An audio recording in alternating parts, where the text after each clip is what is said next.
영적인 지도자, 영적 권위를 가집니다. 잭 푸닌. 영적인 지도자는 영적인 권위를 가지고 사역할 줄 압니다.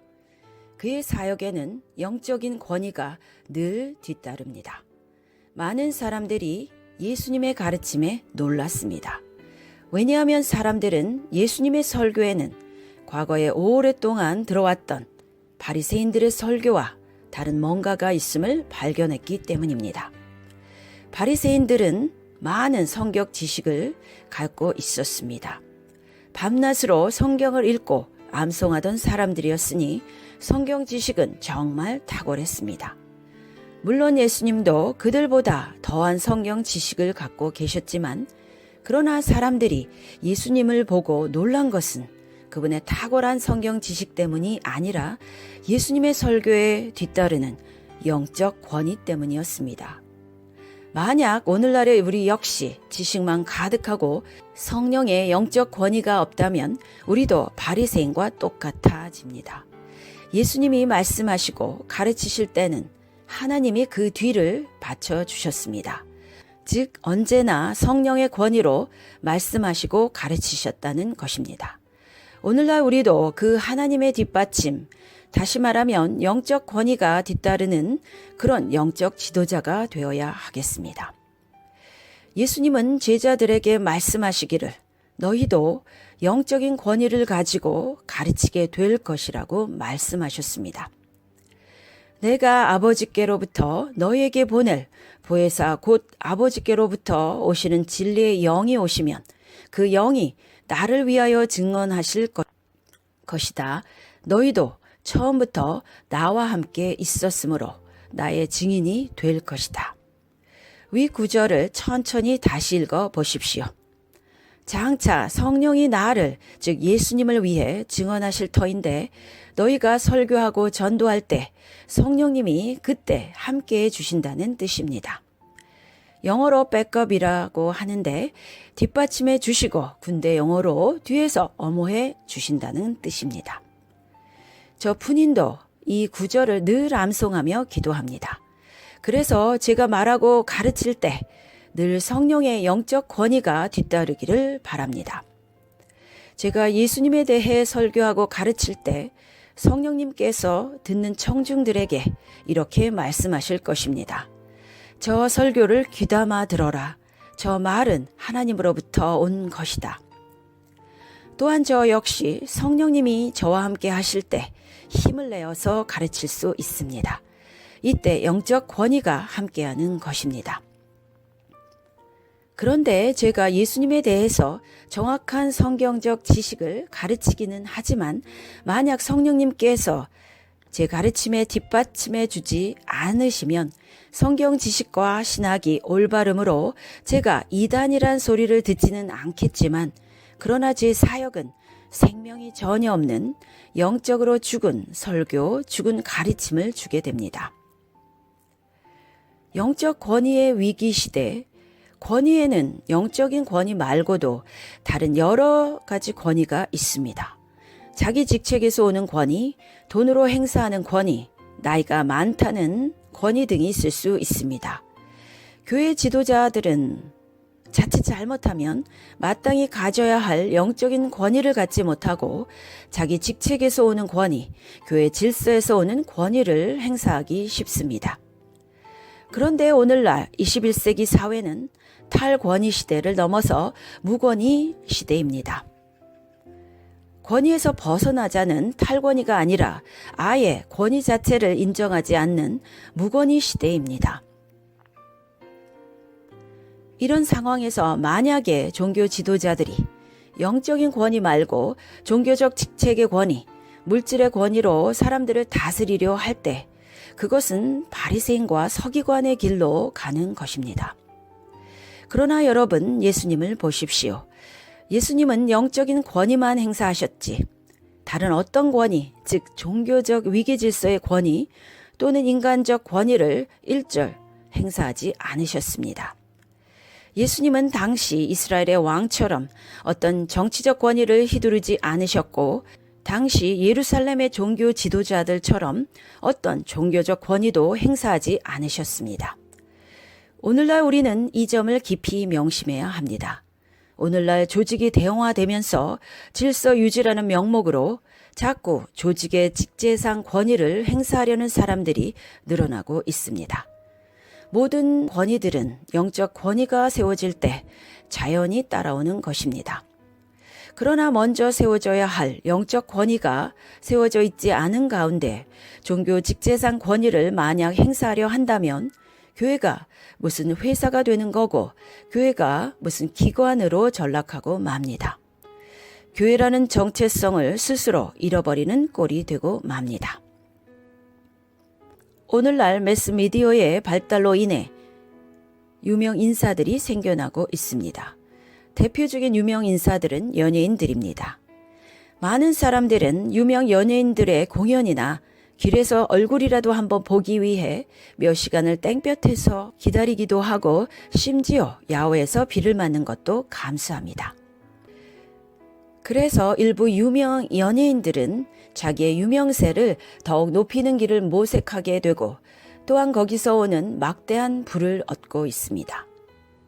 그래서 그들은 사람들의 마음과 감정을 사로잡는 방법을 끊임없이 추구하는 것입니다.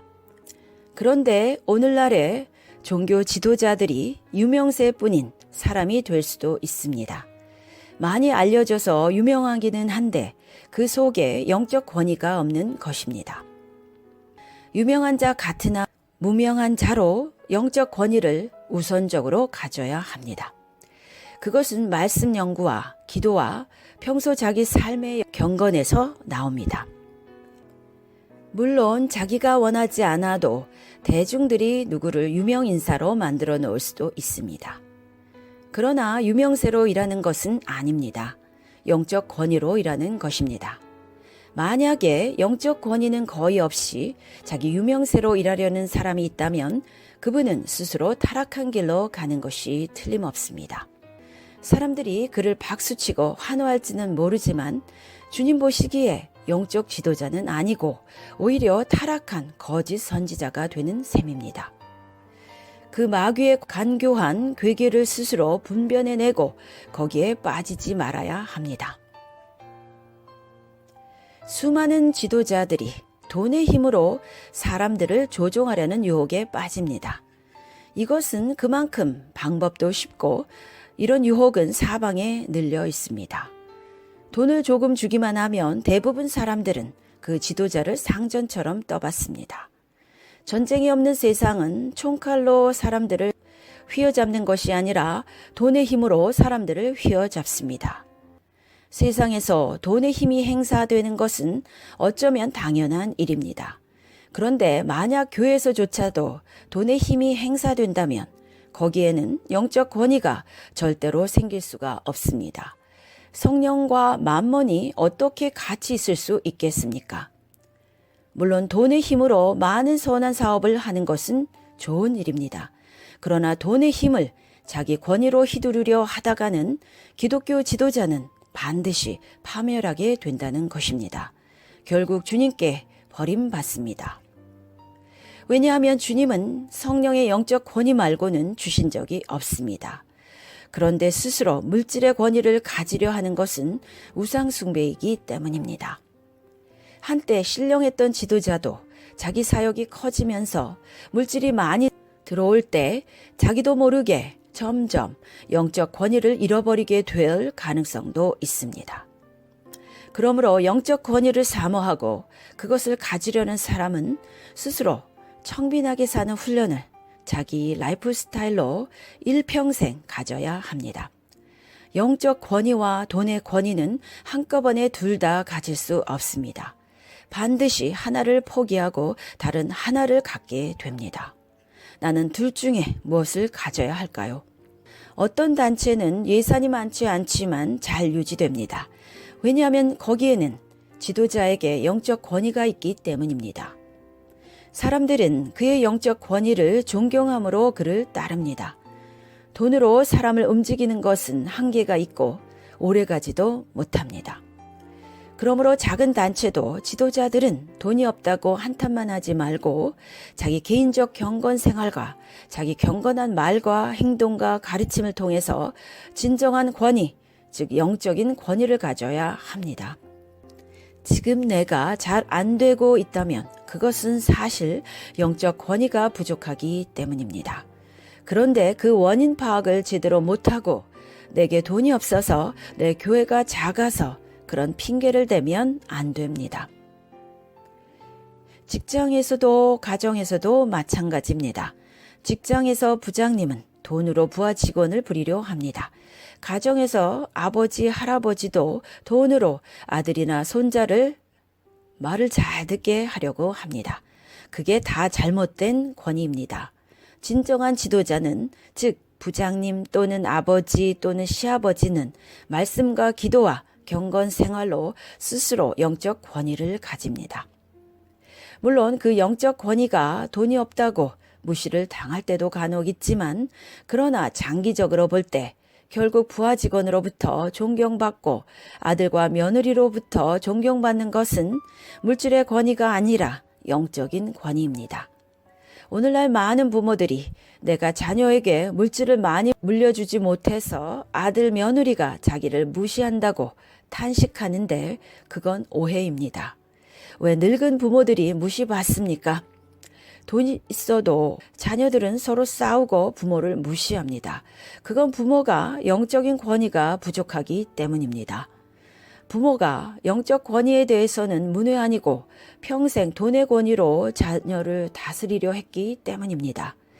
우리는 평안한 노후를 위해서라도, 또한 행복한 가정을 위해서라도 부모는 돈의 권위가 아니라 영적인 권위를 가질 줄 알고 행사할 줄 알아야 합니다. 그런 가정은 물질의 유무에 상관없이 자녀들이 부모를 존경합니다. 그리고 그 권위에 복종하고 부모를 따릅니다.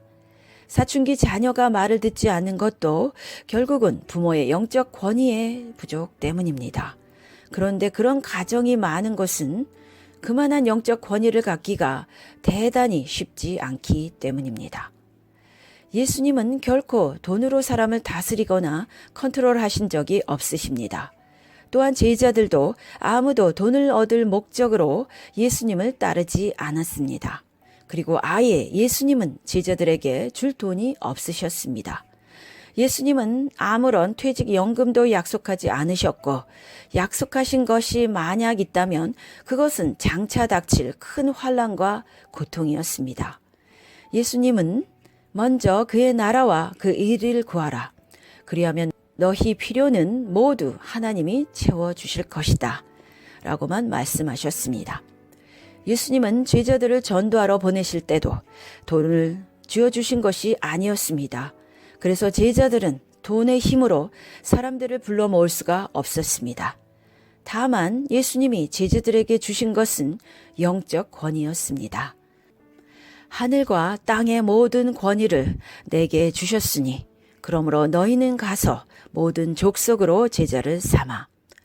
그런데 그 제자들은 오늘날 우리들보다 훨씬 더 사역의 열매를 많이 거두었습니다. 오늘날 우리들은 그들보다 훨씬 더 돈이 많은데 반대로 그들보다 우리는 영적 권위가 훨씬 더 약하기 때문입니다. 물질의 힘은 오늘날 기독교 사역에 큰 위협 요인이 되고 있습니다. 물질이 많다는 사람, 물질이 턱없이 모자란다는 사람, 둘 다 공통적으로 다 위험합니다. 왜냐하면 그의 사역에 있어서 그는 영적 권위를 구하지 않고 물질적 권위를 먼저 구하기 때문입니다. 그렇게 물질적 권위로 자족해 하거나 반대로 없다고 불안해하는 동안에 영적인 권위는 결코 그에게 주어지지 않을 것입니다. 그리고 그는 영적인 권위도 구하지 않습니다. 늘 자기 눈에 물질적 권위만 보이기 때문입니다. 아멘.